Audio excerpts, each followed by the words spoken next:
means for extolling the Dhamma and enhancing communal welfare. A. Bowing and paying respects.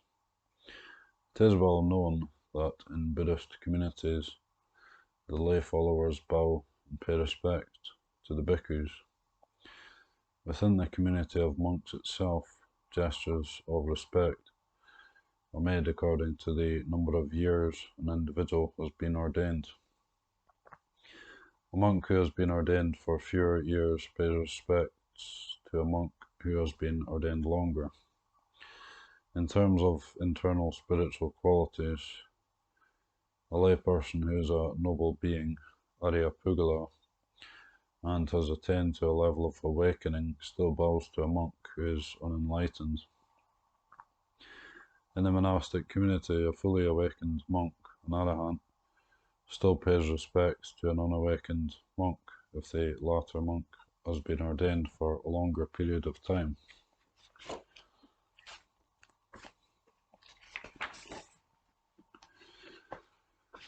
This distinctive way of paying respects in the Sangha is not a matter of proving a person's value based on prestige or external authority, or even on internal spiritual attributes. The policies and customs regarding bowing and the offering of respects exist for order and simplicity, and for the well-being and harmony of the community. Communal harmony and peace fall under the term Dhamma, virtue or righteousness as an aspect of truth. By following these customs of paying respects, one acts for the well-being and integrity of the community. Moreover, one cultivates goodness and venerates the Dhamma. Awakened persons, especially arahants, have no attachment to a sense of self, which would lead them to take such customs of paying respect as a gauge for a person's value, or as a means for self-aggrandizement.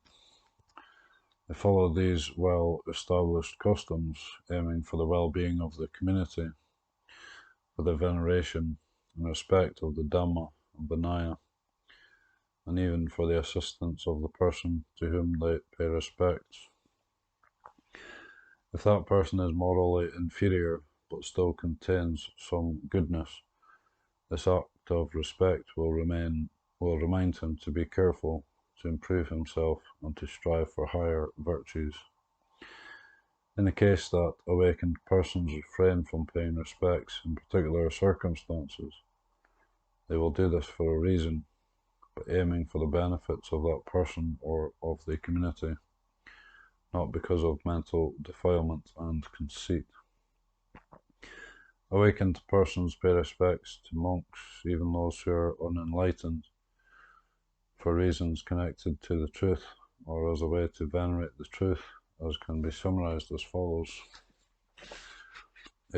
Monks relinquish the householder's life, which is normally a life of seeking pleasure and sensual gratification.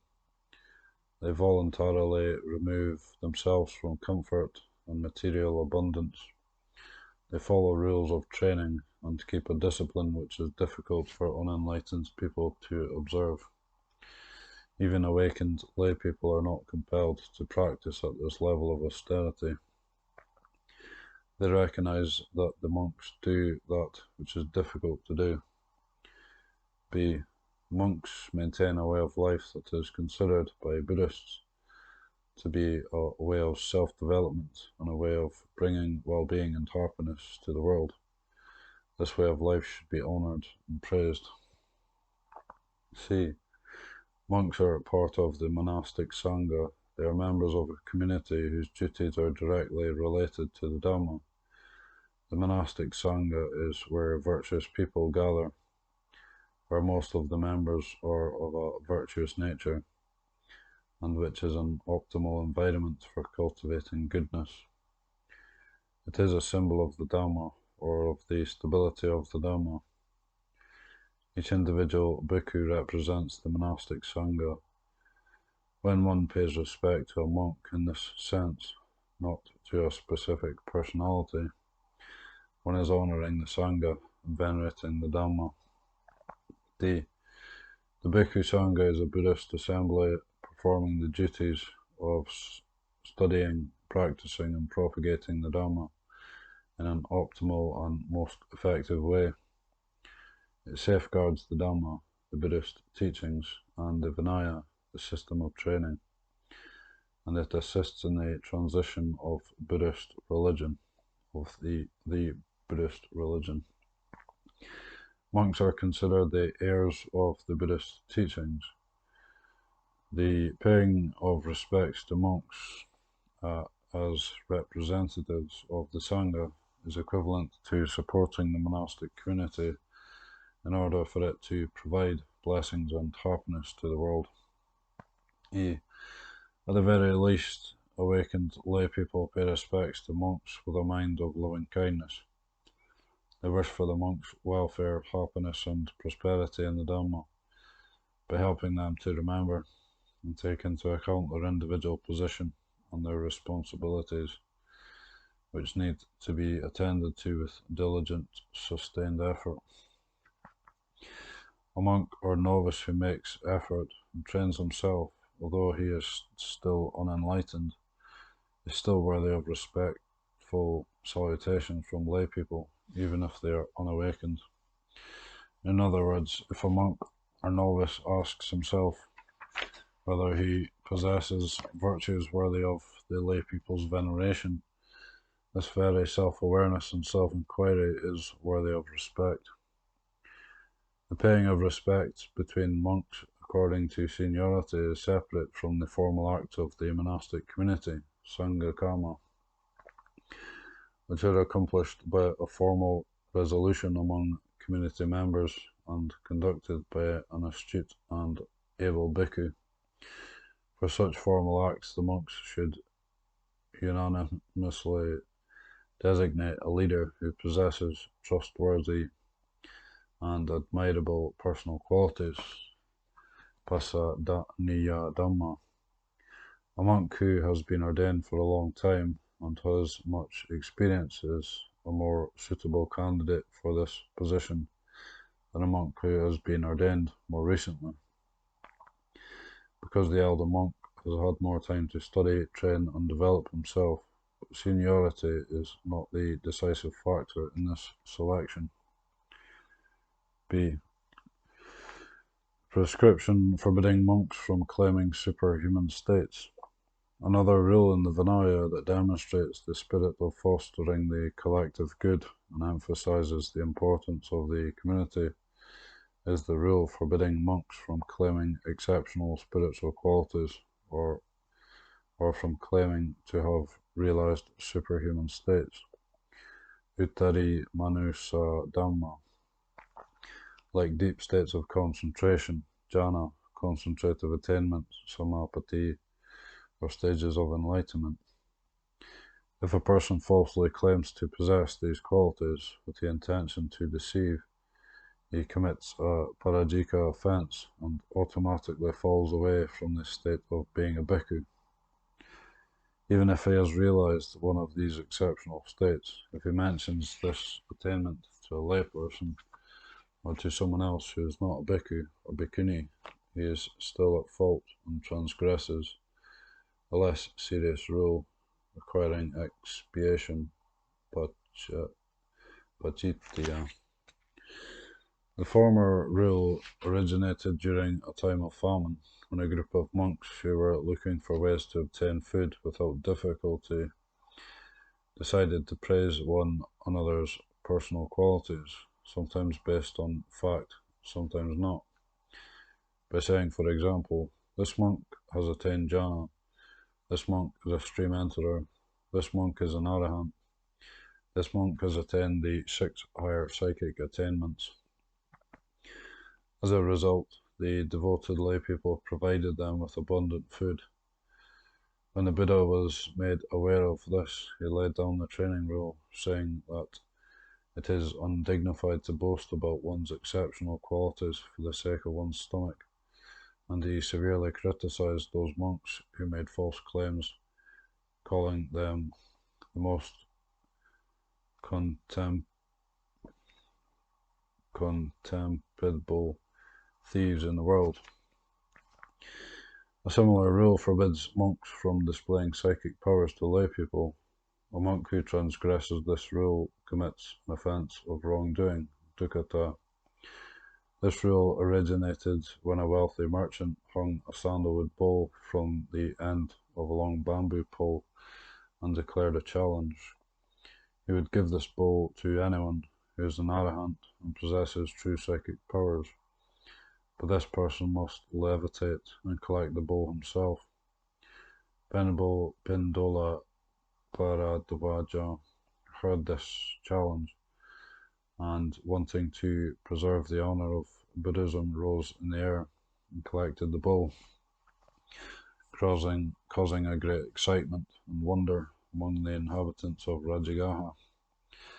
The Buddha then laid down a training rule, reproaching Pindola Bharadwaja for displaying psychic powers in exchange for a relatively worthless bowl, comparing this action with a woman who exposes herself for a mere coin. Before laying down these training rules, the Buddha mentioned that it is inappropriate to boast about one's merits, skills and special abilities for the sake of material gain, veneration or personal advantage. And when he laid down and defined the actual rule, he stated that it is a transgression to boast about or display one's merits and abilities for any reason, not limited to seeking personal profit and veneration. There are deeper objectives behind the Buddha's conduct here. For example, the Buddha did not wish for people to become overly excited or captivated by things they believe to be beyond their own reach, or to entrust their hope to someone or something else, to the point of abandoning their own efforts within the range of their ability. The objective to discuss here is connected to the monastic Sangha. According to the Buddhist teachings, the survival of the Dhamma Vinaya is dependent on the monastic Sangha as a whole. The transmission of the teachings and the protection of the Dhamma Vinaya relies on the stability of the monastic Sangha. The Buddha entrusted the Dhamma Vinaya to the monastic Sangha rather than to a specific individual. Were the latter case true, the teachings would not have lasted long. The Buddha wished for the lay people to support and relate to the monks as a community, and to support individual monks in an impersonal way, as representatives of the monastic Sangha. Although an individual monk or group of monks may have some exceptional proficiency or may have reached an outstanding spiritual realization, the relationship to the laity has a direct bearing on the entire monastic community, allowing other members of the monastic community to partake in their achievements. This is easily discernible in the case where a monk possesses special virtues or abilities. The advantages an individual monk with special merits or abilities receives also extend to the entire community, which flourishes along with that individual. On the other hand, if that monk's merits or abilities are personalized as belonging to a specific individual or associated with a particular group, only that individual or group will prosper, while the greater Sangha will be depreciated. When a monk broadcasts his own exceptional qualities, lay people tend to focus their attention and lavish their support on him. At the same time, the monastic Sangha as a whole declines in importance, receives less attention, and is weakened as a result. This is the reason why some arahants at the time of the Buddha, when their exceptional abilities became known publicly, so that people became attached to them as an individual and gave them personal donations, and they became a focus of attention to the extent that the importance of the monastic community as a whole waned, would quickly leave that locality. For monks to boast about or proclaim their exceptional spiritual qualities to lay people, regardless of whether these claims are true or false, have the following harmful consequences. It causes the lay people to become preoccupied and focused on an individual person or group rather than taking an interest in the wider monastic community. Lay people who lack an understanding will judge and compare people, praising some while disparaging others, based sometimes on truth and sometimes not. This can cause harm to themselves and to the wider Buddhist community. If such proclamations were acceptable, it would not only be those individuals with righteous attainments who would proclaim, those individuals who misjudge their own attainments would also proclaim. But even more serious, it would offer a chance for shameless individuals to cause trouble by boasting. Those lay people who lack knowledge and experience of these matters are unable to distinguish between what is true and what is false.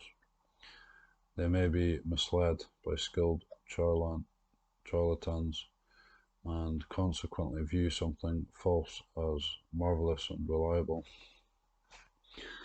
Unawakened people possess varying preferences and interests, and those monks who have realized exceptional spiritual qualities may have personality traits or abilities that are incompatible with the lay people's wishes. Not all spiritually attained people are endowed with the skills and attributes to act as leaders while following in the footsteps of the Buddha. Some realized monks are unable to explain and to teach, similar to the silent Buddhas, Pacceka Buddha, and they are sometimes no match for erudite, unawakened teachers. This is similar to a person who has travelled to a distant land, but on return is unable to give a captivating, persuasive description of his travels. Another person who has never been to this land, however, may be able to give a vivid, dramatic account, like some geography professors who are adept at teaching about foreign countries, despite having never stepped foot there. In terms of personal attributes, some monks have realized the fruits of awakening, but have unattractive physical appearance.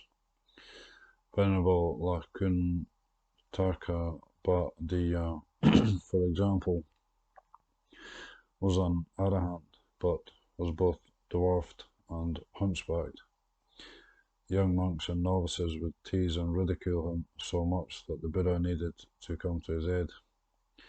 If such a person proclaims his spiritual achievements, it may lead people to refute these achievements or to view Buddhism in a negative light. A deceptive, unawakened person, however, may lead a great number of people down an incorrect path due to his being charismatic and articulate. If realized beings skilled at teaching, realized beings unskilled at teaching, unrealized beings who overestimate their achievements, and people who are charlatans were all to proclaim their spiritual attainments, the Buddhist teachings would become mixed up and muddled. People would not know which teachings are correct and which are false. Some people possess a true knowledge in some aspects of their experience, but their attempts to describe the realization are at odds with its essential meaning because they lack a formal study of the teachings, which leads to confusion, misunderstandings, and a disunity of the Buddhist teachings. The confirmation of enlightenment is the responsibility and imperative of the Buddha, who established the Buddhist religion and protected both the teachings and the disciples. Confirmation and endorsement rests with the Buddha and his teachings. Later disciples voluntarily accept these teachings. The responsibility of disciples does not require referring to personal spiritual attainments, but rather consists of remaining true to the Buddha's teaching. True disciples of the Buddha try not to deviate from the Buddha's own teaching, and they use consistency with the Buddha's teaching as a basic criteria for correct transmission of the teachings.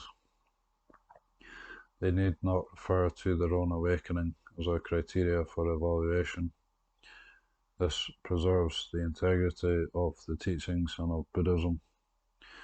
When a person proclaims exceptional spiritual qualities, faithful lay supporters will bring material gifts and offerings. These gifts are due to that person's proclamation, and thus according to the Vinaya, they are impure gains. It is of the nature of awakened beings to refrain from speaking about or proclaiming their spiritual attainments. A person who boasts of being an awakened person reveals precisely the opposite of not being awakened. The only people who proclaim exceptional spiritual qualities that they truly possess are unawakened people with mundane spiritual attainments like concentrative attainments, jhana, samapatti. See offerings to the monastic community. This subject of revealing one's personal attainments is connected to the tradition of making offerings to the monastic community, sangha dana. Buddhism distinguishes between two kinds of donations, dana, donations made to a specific individual, pati pugala lika dana, and donations made to the entire monastic community, sangha dana. The Buddhist teachings state that offerings made to someone with little virtue bear relatively little fruit, while offerings made to a highly virtuous person bear great fruit. Offerings made to the community, however, are more fruitful than offerings made to any individual. The Buddha categorized offerings made to individuals from high to low: gifts to the Buddha, gifts to silent Buddhas, Pacceka Buddha, gifts to arahants, once returners, etc., all the way to gifts made to virtuous unawakened persons, immoral persons, and animals. And they use this comparison. A gift to animals may be expected to repay 100-fold. A gift to an immoral ordinary person may be expected to repay 1,000-fold. A gift to a virtuous ordinary person may be expected to repay 100,000-fold. A gift to a renunciant outside the dispensation, who is free from lust for sensual pleasures, may be expected to repay 10,000 million-fold. A gift to a stream enterer may be expected to repay incalculably, immeasurably. What then should be said about giving a gift to one whose virtues exceed this? As stated above, however, offerings made to the community are more fruitful than offerings made to any individual. The most complete donation for the monastic community is offered to both the bhikkhus and the bhikkhunis, with the Buddha at the head. Next are donations made to both bhikkhu and bhikkhuni communities after the Buddha has passed away. Then donations are made to a predetermined number of monks and nuns, acting as representatives for the wider community and not specifying particular individuals' names. Even in the future, when the Dhamma Vinaya has almost perished, offerings made in the name of the Sangha to immoral monks who simply wear some brown cloth around their necks bears great fruit. The Buddha concluded, I say that in no way does a gift to an individual person ever have greater fruit than an offering made to the Sangha. At one time, the Buddha had the following conversation on this subject with a householder. Buddha, householder, are alms given by your family? Householder, oh yes, Lord, my family offers alms, and these alms are given to such monks who keep the observances of dwelling in the forest, eating only alms food, and wearing rag robes, who are arahants or have realized the path of arahantship. Buddha, but surely you who are a layman, a householder, and a busy family man, find it difficult to tell which monk is an arahant or has realized the path of arahantship. Regardless of whether a monk dwells in the forest or in the village, whether a monk eats alms food or accepts meal invitations, whether a monk wears rag robes or robes offered by the laity, if he is distracted, proud, overconfident, outspoken, foul-mouthed, absent-minded, uncircumspect, irresolute, agitated,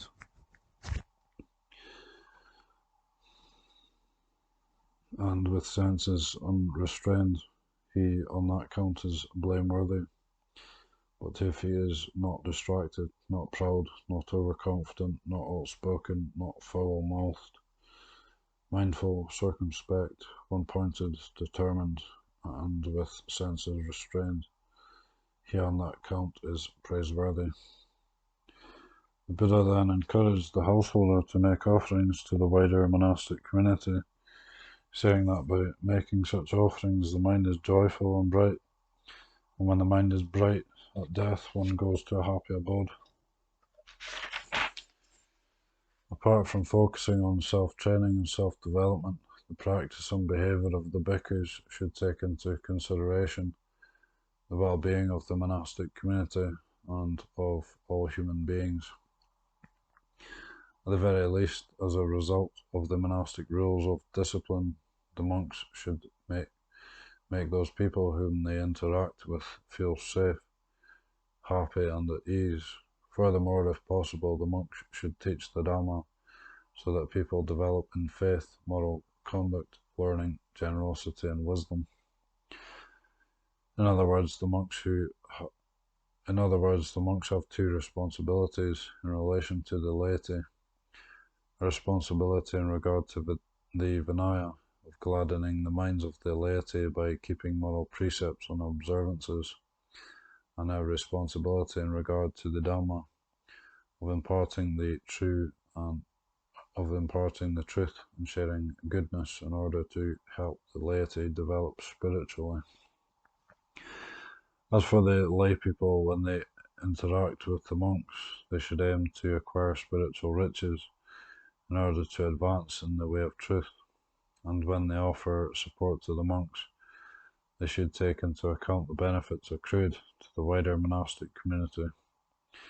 In the case that lay people choose to interact with or make offerings to an individual monk, they should do so with the wish that the monastic sangha be stable and secure, and for the lasting welfare and happiness of all people.